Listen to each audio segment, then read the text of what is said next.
manchette aujourd'hui, Marie-Soleil Labelle de l'équipe de course a réussi son parcours.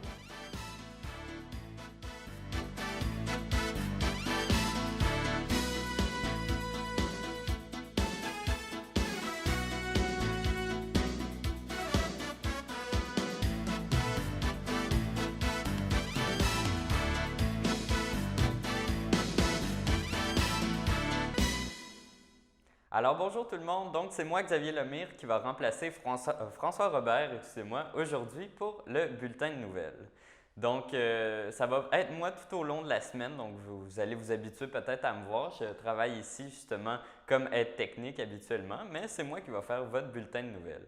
Donc on va commencer par la première nouvelle annoncée en manchette. En ce qui concerne l'équipe de course du Musée Gilles Villeneuve et sa jeune pilote Marie-Soleil Labelle. Ceux-ci ont effectué leur premier tour de piste officiel le week-end dernier dans le légendaire circuit de course de Tremblant. Âgée de 16 ans, Marie-Soleil se voulait la plus jeune à prendre la piste dans cette série, la Coupe Nissan Micra. Cette première épreuve de la saison pour la jeune pilote demeurant à Gatineau fut une période d'apprentissage, donc il faut savoir que celle-ci n'a pas son vrai permis, elle est vraiment une pilote de course à part si on peut dire. Sa formation consistait en de premières qualifications, des premières courses, apprendre à bien se concentrer, à chercher à faire mieux de tour en tour. Bref, les résultats, 2 20e places, font maintenant partie du bagage de la jeune protégée du musée Gilles Villeneuve. Pour le musée Gilles Villeneuve, parrainer Marie-Soleil avec la complicité de plusieurs partenaires cadre bien avec la philosophie de l'entreprise. Le musée se veut un trait d'union entre les générations.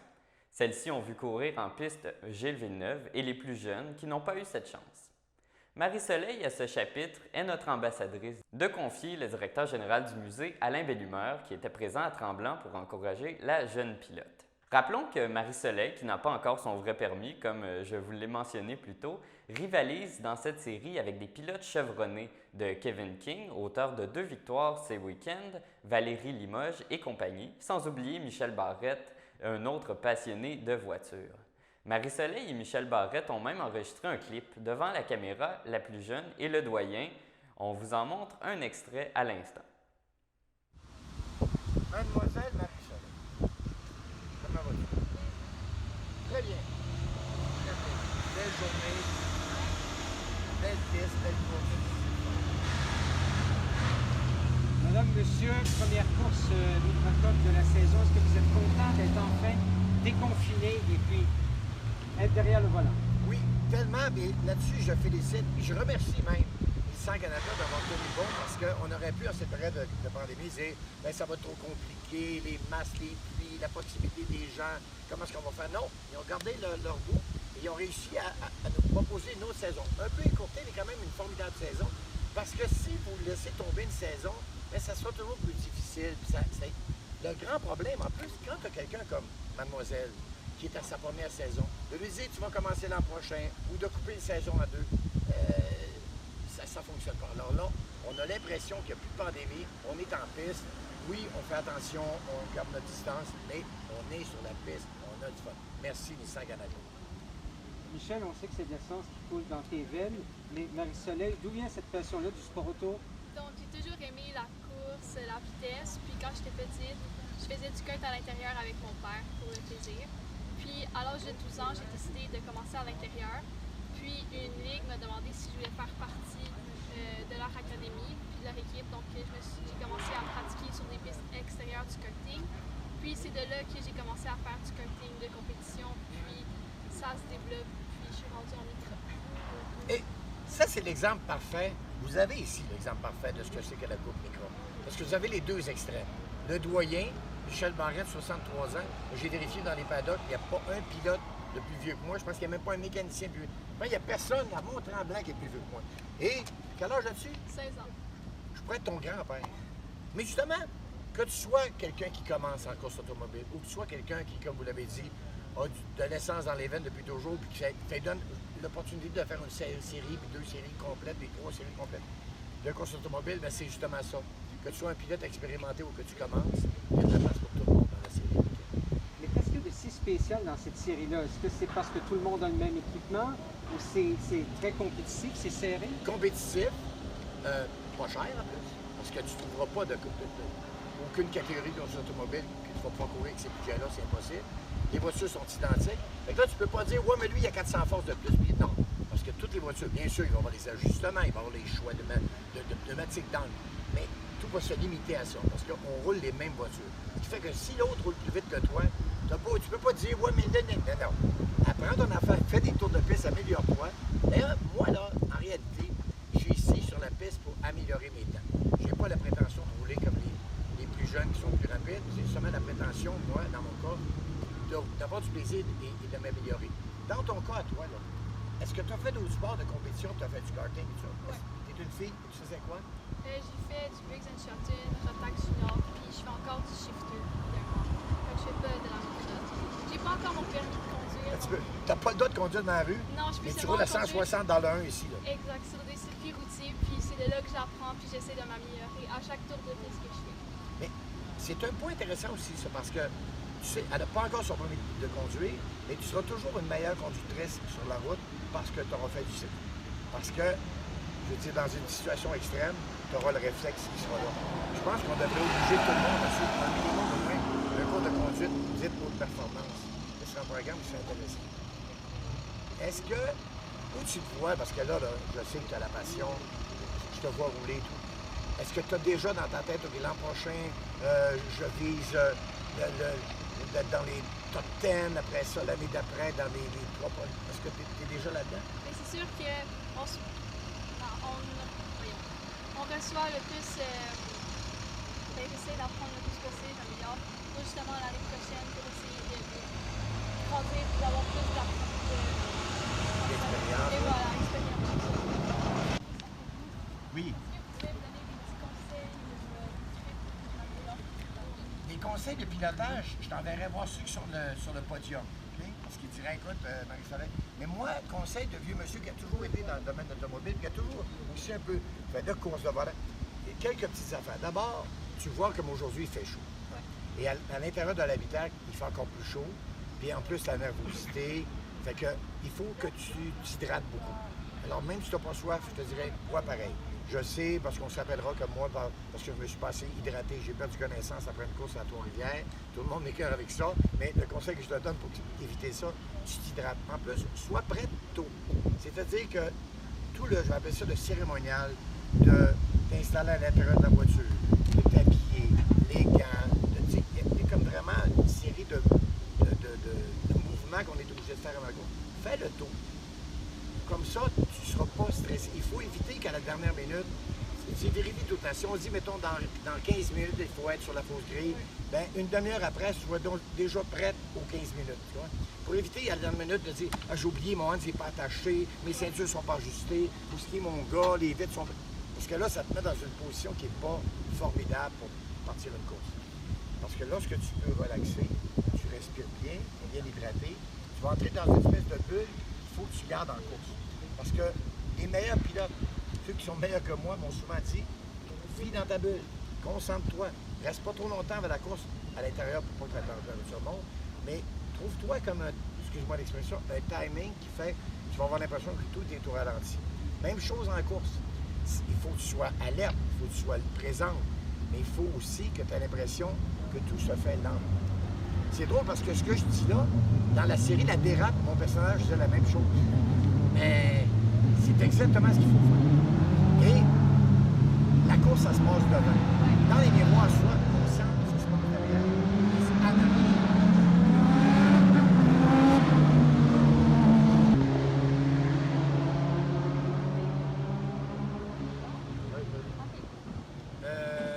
OK. Et lorsqu'on commence, là, laisse-toi pas intimider du fait qu'il y en a des plus rapides. Et évite d'essayer de courir après l'autre devant. L'autre, il va faire sa course. Fais la tienne. C'est important parce que souvent, on va conduire au-dessus de notre tête parce qu'on veut tellement rejoindre l'autre et on veut tellement s'éloigner de celui qu'on suit qu'on commet des erreurs. Concentre-toi sur chaque secteur du circuit. Améliore à chaque fois. Et pas demander des conseils aux autres pilotes. Toi, dans tel virage, est-ce que tu es en troisième ou en quatrième? Est-ce que tu freines là? Prends-toi des repères. Tous ces petits trucs-là que tu vas prendre d'un peu tout le monde vont faire que sur la piste, ça te dit, OK, ici, c'est ça que je fais. Je regarde là, je freine là. Et c'est comme ça que tu vas dire, ah ben tu sais, je viens de gagner une demi-seconde, une seconde, et c'est comme ça qu'on finit par être en avant. Dans un même ordre d'idées, samedi dernier, plusieurs membres du Ferrari Owners Club du Canada ont fait halte au musée Gilles Villeneuve. C'est toujours impressionnant de voir plusieurs Ferrari regroupés face au musée Gilles Villeneuve. Les membres du club ont visité l'établissement rendant hommage à Gilles Villeneuve et ils ont aussi profité de leur visite à Berthierville pour faire bénir leur rutilante voiture par l'abbé Claude Sauvageau. Cette soirée au musée étant leur première activité de l'actuelle saison estivale. Pour l'équipe du musée, accueillir les membres de divers clubs Ferrari fait toujours plaisir. Gilles Villeneuve et Ferrari sont intimement liés pour toujours, de mentionner le directeur général du musée, Alain Bellumeur. Nous passons maintenant à notre première pause.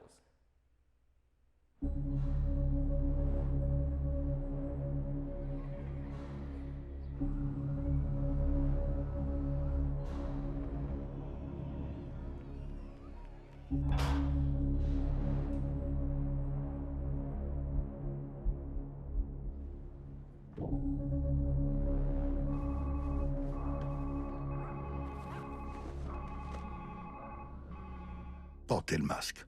Gardez vos distances. Le samedi matin, dès 9h30, nos téléspectateurs sont invités au Super Bingo télévisé diffusé de nos studios de Berthierville. Depuis maintenant une vingtaine d'années, plusieurs adeptes de la télévision régionale se sont partagés un montant de 600 $ disponible chaque semaine lors de cette joute de bingo télévisé. Un animateur et 3 bénévoles se succèdent à la caméra dans le but de vous faire passer une petite heure agréable et payante le samedi matin. On peut se procurer les cartes de jeu chez les dépositaires autorisés participants, c'est-à-dire à Berthierville, le dépanneur Formule 1 rue Gilles Villeneuve, le marché IGA Extra sur la rue Gabrielle Brissette, le marché Métro rue Notre-Dame, la pharmacie Proxime rue Frontenac, le garage Pétroté sur la rue Gilles Villeneuve et à Saint-Ignace de Loyola, le marché Aldo rang Saint-Michel, le dépanneur Le Magasin Esso sur le chemin de la Traverse. C'est un rendez-vous tous les samedis matins à 9h30 sur les ondes de CTRB, votre télévision régionale et communautaire.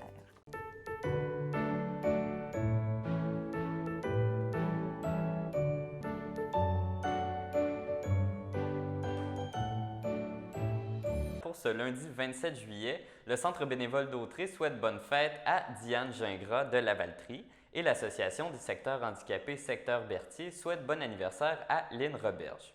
Et pour terminer, la SHB souhaite bon anniversaire à Lynn Robillard. C'était les anniversaires du jour pour aujourd'hui. Comme vous le savez, en saison estivale, nous avons la chance d'avoir des étudiants à CTRB, dont moi, qui travaillent pour se trouver une expérience de travail des plus intéressantes. La directrice de la maison Rosalie Cadron de Lavaltrie s'est entretenue avec ma collègue Célina au sujet de la programmation spéciale de l'été de 2020. On écoute tout de suite un extrait de cette discussion avec Madame la directrice Sophie Lemercier. Bonjour Madame Sophie Lemercier. On est ici, vous êtes la directrice de la maison Rosalie Cadron qui se trouve à Lavaltrie. On va vous donner l'adresse bientôt. Vous allez pouvoir, comme on a fait l'interview, admirer l'œuvre de M. Walter qui sera ici, exposée ici pendant combien de temps? Jusqu'à la fin de la saison. Puis même si la température n'est pas trop difficile avec nous cet hiver, peut-être même que l'année prochaine, on va avoir l'occasion de la voir encore. OK. C'est très intéressant. Est-ce que vous avez d'autres projets d'artistes, Len Art, ou c'est pas mal lui le seul qui va être représenté ici pour cette année 2020? C'est notre première expérience en fait d'artiste Len Art. On est très content d'avoir M. Walter avec nous. C'est un artiste de renommée internationale, fait que pour nous, c'est wow! Surtout que cette année, on devait fêter notre 15e anniversaire à la maison Rosalie Cadron, puis à cause de on sait quoi, on n'a pas pu mettre en œuvre tous les projets qu'on souhaitait faire. Puis nous, ce qu'on souhaite vraiment avec l'œuvre qui est installée ici, c'est d'attirer l'attention. Puis je pense qu'une fois qu'il va avoir la sculpture qui va mesurer 3,50 m de haut, je pense qu'on va attirer l'attention largement, qu'on va avoir atteint nos objectifs. Puis l'année prochaine, bien, on va reporter nos festivités. On s'est dit, même si les Olympiques peuvent être reportés, pourquoi pas le 15e anniversaire de la maison Rosalie Cadron? Ah, ben, moi, je vous souhaite de tout cœur que ça soit reporté et que vous puissiez faire les activités qui étaient prévues. C'est quoi les activités qui étaient prévues pour le 15e anniversaire? En fait, nous, habituellement, à la maison Rosalie Cadron, bien, il y a l'exposition permanente dans laquelle on se trouve présentement. Mais en plus, on a toujours 2 expositions qui sont proposées aux visiteurs. Une exposition à saveur plus historique. Donc, cette année, ce qu'on aurait fait, c'est vraiment un survol des expositions des 15 dernières années. Puis aussi l'historique de la maison Rosalie Cadron, parce que peut-être que vous ne savez pas, mais cette maison-là n'est pas sur son site d'origine. Elle a été déplacée.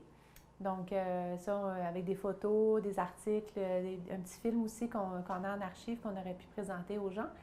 Puis, on a une exposition aussi de nature plus artistique. On avait fait un appel de projet auprès d'artistes lanaudois pour qu'ils s'inspirent de la vie de Rosalie pour créer une nouvelle œuvre. Donc là, on avait eu des belles propositions de 8 artistes lanaudois, puis on s'apprêtait à faire une exposition aussi dans le cadre du 15e anniversaire. Donc, ces projets-là vont être reportés à l'an prochain. OK. Vous dites une exposition permanente. Vous voulez dire quoi concrètement? Tous les objets qu'il y a ici, c'est des objets anciens qui ont appartenu à Mme Rosalie? Ou... Donc, quand on parle d'exposition permanente dans un musée, on fait une distinction entre une exposition permanente et une exposition temporaire.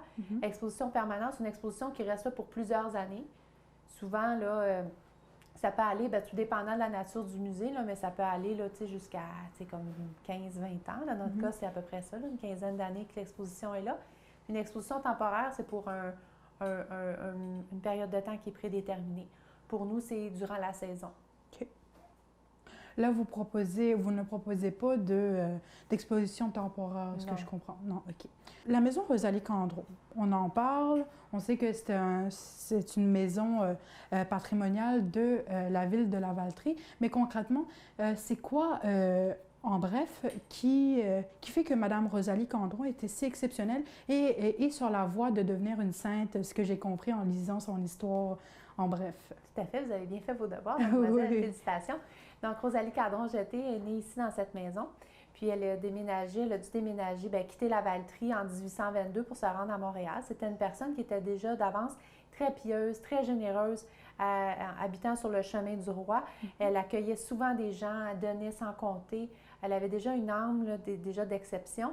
Puis à Montréal, elle a vécu beaucoup de deuil dans sa vie. Elle a perdu 6 enfants, elle a perdu son mari, sa mère, tout ça dans un espace de temps, c'est quand même assez concentré, mais elle avait toujours une grande résilience, puis elle avait une foi incroyable, puis une très grande piété.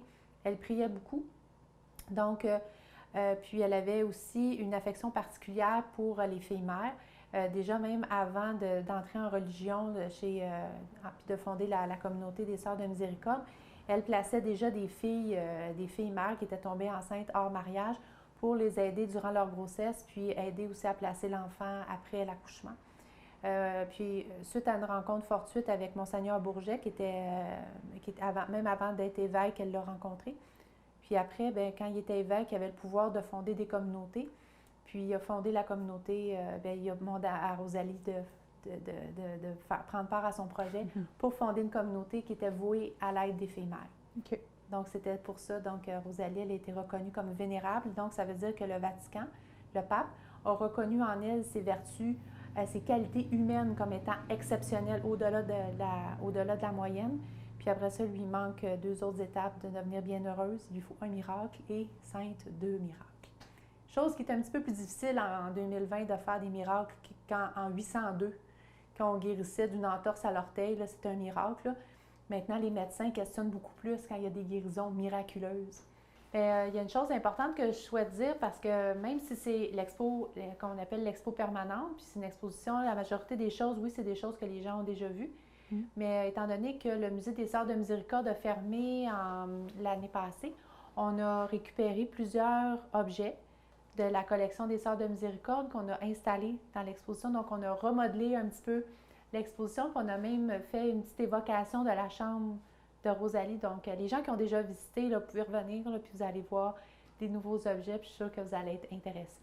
Est-ce que vous pouvez nous citer les différentes activités estivales que vous proposez pour l'été 2020? Oui. En fait, on est content parce qu'au départ, on ne devait tenir aucune activité. Puis étant donné que les règles ont un petit peu évolué au niveau de la COVID, bien, on a eu la permission de faire des démonstrations, mais extérieures. Donc, il y a un système qui va être mis en place pour vraiment garantir la distanciation entre les participants. Puis ça va être sous forme de démonstrations, conférences que les gens vont pouvoir venir nous voir. Donc, voici les sujets qu'on va avoir cet été. On va avoir une démonstration de lessive maison qui va avoir lieu dimanche le 25 juillet à 14h. On va avoir aussi une démonstration d'apiculture, donc le miel, parce qu'on a des ruches à l'arrière de la maison Rosalie Cadron. Donc, ça s'intitule l'apiculture démystifiée, dimanche le 23 août. Ensuite, le dimanche 30 août, on va avoir un atelier, pas un atelier, c'est toujours une démonstration. J'ai tendance à dire atelier parce qu'habituellement, les gens participent. Là, malheureusement, ils vont plus être voyeurs que participants. Donc, une démonstration de teinture végétale qui va avoir lieu donc le dimanche 30 août. Et puis, pour fermer la saison, on a un atelier qui s'intitule « Une pharmacie dans son jardin ». Donc, c'est une herboriste qui va venir nous parler des secrets des plantes, puis aussi des plantes qu'on a dans notre jardin, comment les utiliser pour s'aider pour sa santé. Donc, ça va être le samedi 13 septembre, toujours à 14 h. Encore merci, Mme Sophie Lemercier. Je souhaite vous rappeler que la Maison Rosalie Cadron a reçu un financement de la ville de Lavaltrie pour son projet Rosalie Grandeur Nature. Et donc, c'est une œuvre de land art de M. Mark Walter que j'ai vue et qui est vraiment très belle. Donc, je vous conseille vraiment d'y aller. Ça va être présent tout l'été. Donc, passons maintenant à notre seconde pause. La COVID-19 peut se transmettre d'une personne à une autre par les gouttelettes qui sont projetées lorsqu'une personne infectée parle, tousse ou éternue. Ces gouttelettes peuvent être projetées sur une distance de 2 mètres lorsqu'on ne porte pas le masque ou qu'on le porte mal. Si on porte bien le masque afin de couvrir la bouche et le nez, il retient la majorité des gouttelettes. Ainsi, on diminue les risques de contamination dans les lieux publics comme les épiceries, les transports collectifs et les commerces. Comme ça, on se protège et on protège aussi les autres.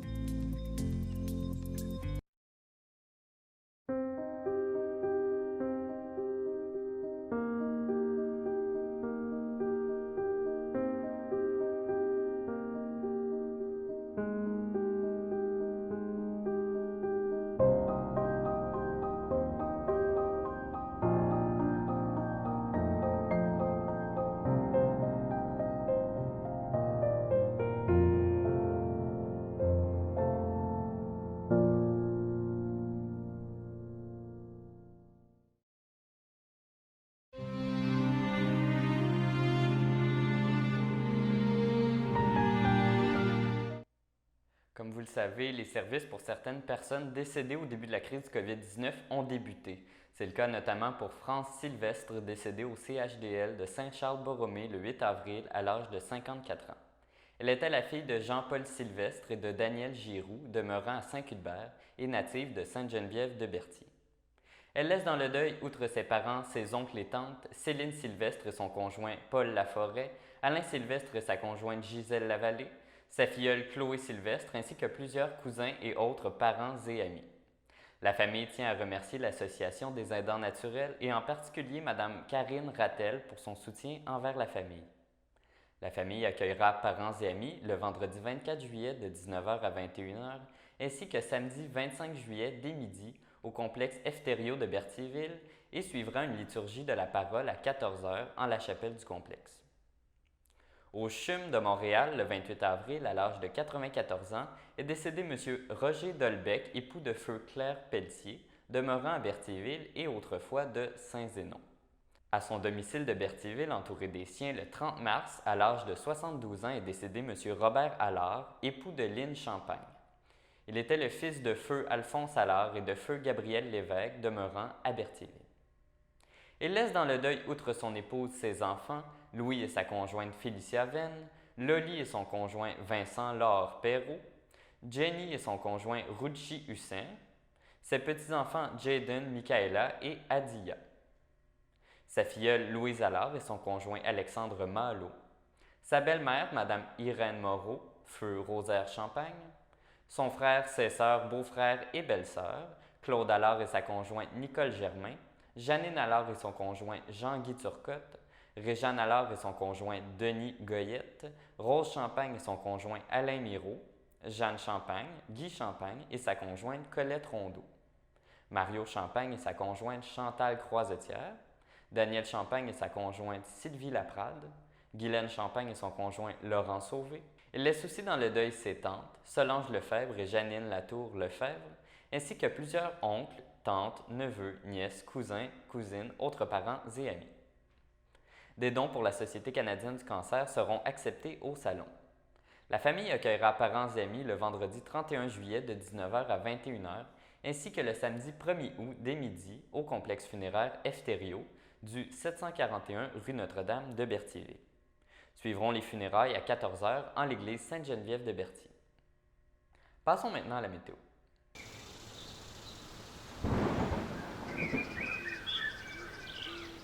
Bonjour chers téléspectateurs et téléspectatrices de CTRB, c'est Célina qui vous parle encore une fois aujourd'hui. Comme à mon habitude, je vais vous présenter la météo. Et pour commencer, pour cet après-midi, ce lundi après-midi, il y aura des fortes possibilités d'orages violents. Et il fera 29 degrés avec un ressenti de 41. On voit que même, il pleut, l'humidité est plus conséquente, etc., etc. On ressent vraiment la chaleur autour de nous. Sérieusement, comme il fait un peu pas beau aujourd'hui, on ne sait pas s'il va y avoir du brouillard. Même chose pour le lundi soir, il y aura des risques d'orage fortes. Il fera 26 degrés avec un ressenti de 38. Ensuite, pour le lundi nuit, continuité, orage, risque d'orage, tout un peu moins fort qui est annoncé, mettons, durant l'après-midi et la soirée.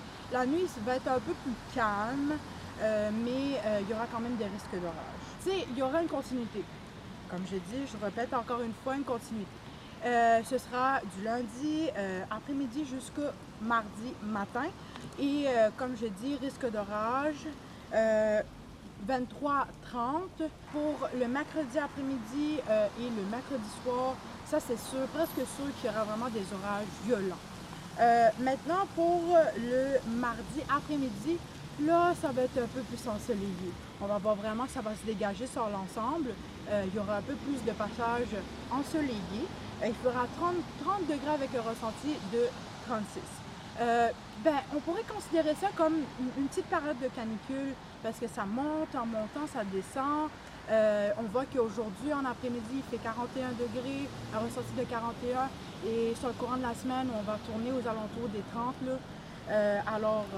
Même si c'est pluvieux, je vous conseille de ne pas trop vous mettre en long pour ne pas vraiment ressentir cette chaleur-là et éviter des problèmes concernant cette grosse chaleur.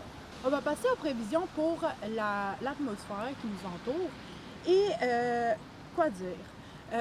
Pour la qualité de l'air, elle sera bonne. Pour les UV, ils seront bas également. Pour le pollen aussi. Pour les moustiques, les maringouins, ce sera modéré.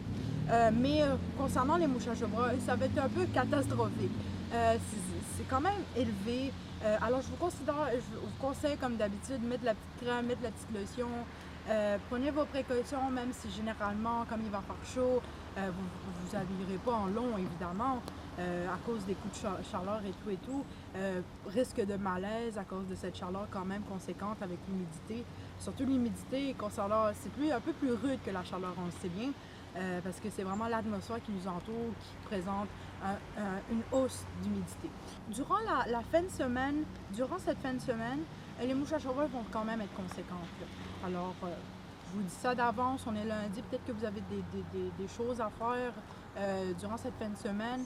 Alors ça, c'est quand même une information quand même pas mal cool à savoir si vous voulez vous prévoir aux conséquences de cause, acheter de la petite lotion, etc. etc. Sinon, c'est pas mal ça. J'ai pas mal fait le tour des prévisions pour aujourd'hui. C'était Célina de CTRB. Merci pour votre écoute. À la prochaine. Voilà, c'était tout pour aujourd'hui. J'espère que vous avez apprécié ce bulletin de nouvelles et on se retrouve demain pour un prochain bulletin. D'ici là, portez-vous bien.